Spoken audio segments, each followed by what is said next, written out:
A Course in Miracles, Text, Chapter 27, The Body and the Dream, Section 4, The Symbol of the Impossible. Power cannot oppose, for opposition would weaken it, and weakened power is a contradiction in ideas. Weak strength is meaningless, and power used to weaken is employed to limit, and therefore it must be limited and weak, because that is its purpose. Power is unopposed to be itself. No weakness can intrude on it without changing it into something it is not. To weaken is to limit and impose an opposite that contradicts the concept which it attacks, and by this does it join to the idea a something it is not and make it unintelligible. Who can understand a double concept such as weakened power or as hateful love? You have decided that your brother is a symbol for a hateful love, a weakened power, and above all, a living death. And so he has no meaning to you, for he stands for what is meaningless. He represents a double thought, where half is cancelled out by the remaining half. Yet even this is quickly contradicted by the half it cancelled out, and so they both are gone, and now he stands for nothing. Symbols, which but represent ideas that cannot be, must stand for empty space and nothingness. Yet nothingness and empty space cannot be interference. What can interfere with the awareness of reality is the belief that there is something there. The picture of your brother that you see means nothing. There is nothing to attack, or to deny, love, or hate, or to endow with power, or to see as weak. The picture has been wholly cancelled out because it symbolized a contradiction which cancelled out the thought it represents.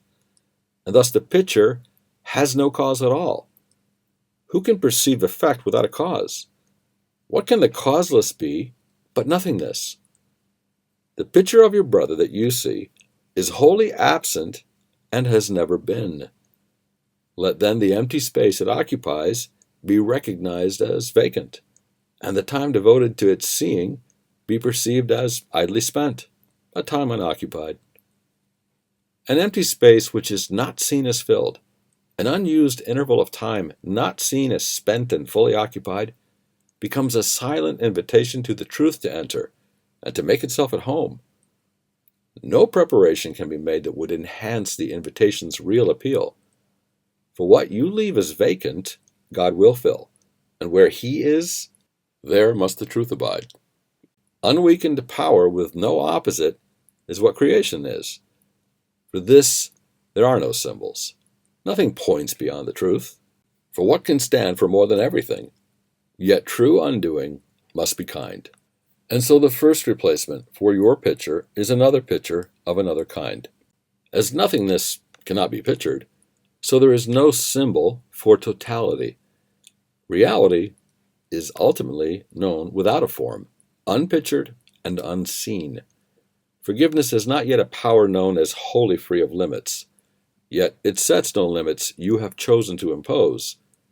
Forgiveness is the means by which the truth is represented temporarily. It lets the Holy Spirit make exchange of pictures possible until the time when aids are meaningless and learning done. No learning aid has use which can extend beyond the goal of learning. When its aim has been accomplished, it is functionless. Yet in the learning interval, it has a use which now you fear, but yet will love.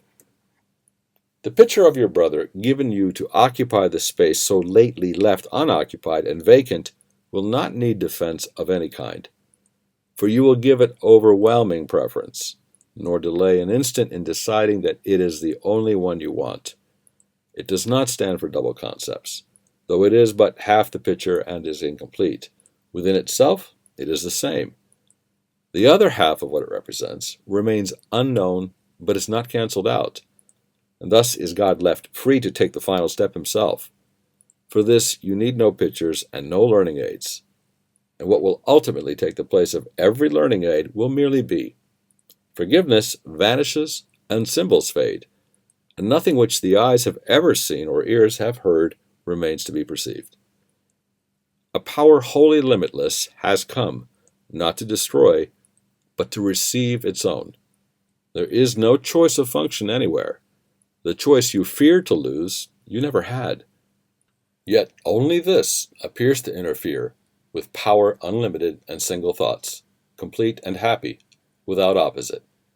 You do not know the peace of power which opposes nothing, yet no other kind can be at all. Give welcome to the power beyond forgiveness and beyond the world of symbols and of limitations. He would merely be, and so he merely is.